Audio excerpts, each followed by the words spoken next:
Hi guys, it's Mark Zickery, Mr. Sci-Fi, also known as Mark Zickery of Space Command, and and also the author of the Twilight Zone Companion if you've been watching my Twilight Zone minutes. But today I wanted to talk about an interesting phenomenon that I've never talked about before on Mr. Sci-Fi or anywhere as far as I know, which is movies that take place in the universes of other movies, or could take place in the universes of other movies.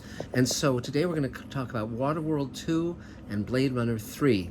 And that's not their official titles, but that's what we're going to talk about and why.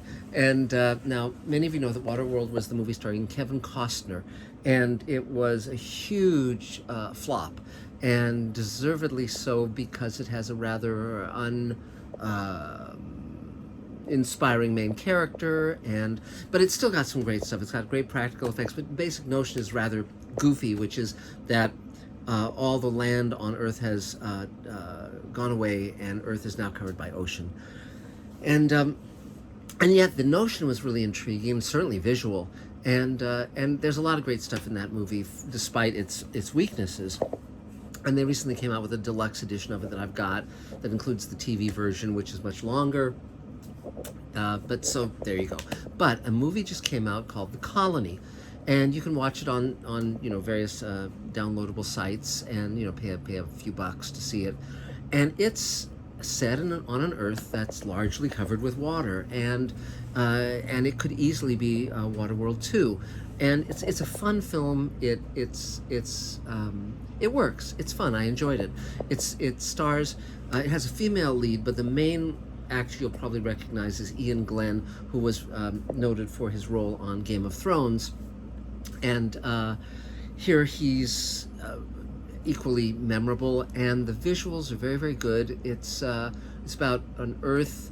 Basically, there's a planet that humanity, for the most part, went to when Earth kind of collapsed ecologically, but the people on the other world can't reproduce. So they send a ship to Earth to find out if what's gone on with the humans here, and they find that they can have children. And so it's a fun little thriller. It's structured fine, and it creates using a much more modest budget, it creates a plausible worldview of a dystopic future.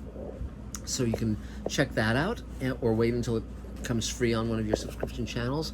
The other movie, which I referred to as Blade Runner 3, again, not that title, is Zone 414, and that stars Guy Pearce, and that is why I'm wearing my shirt from Prometheus, because he played Peter Weyland in that movie, and here he plays very much a detective you might see in Blade Runner. He's kind of a dark guy and kind of a broken man in certain ways emotionally, and he is sent by the head of the company that makes androids, replicants, into a zone that basically where you have like sex workers who are robots, artificial people, and his daughter has run off to this Zone 414, and so he sends him in to find the daughter. And he also, Guy Pearce's character, also gets to know a number of very eccentric characters in that place, including a replicant named Jane.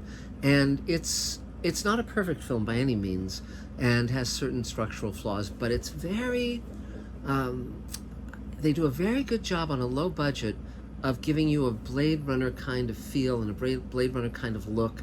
And Guy Pearce is solid, and Fionnuala Flanagan has a very nice turn in the film as well. She's a very, very, very talented character actress whose career I've followed for many, many years, and it's just interesting in its details. And so if you're a fan of Blade Runner, as I am, you might check out this film. Again, it's only a few bucks to rent, and I found myself entertained. So that's sort of it for now.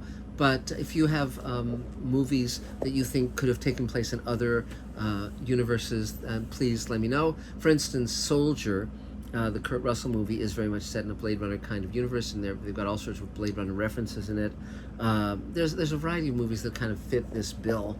But so that's it for now. I'm posting my Twilight Zone minutes every single day, so check those out. Go to Twilight Zone commentaries to find out about the 100 episodes I'm going to be doing full episode commentaries on, and believe me, it's going to be an amazing ride. And it's like if you were every week sitting with me and watching 2 Twilight Zone episodes and hearing what I and my guests had to say about it. So that's it for now. Talk to you again real soon. Bye, guys.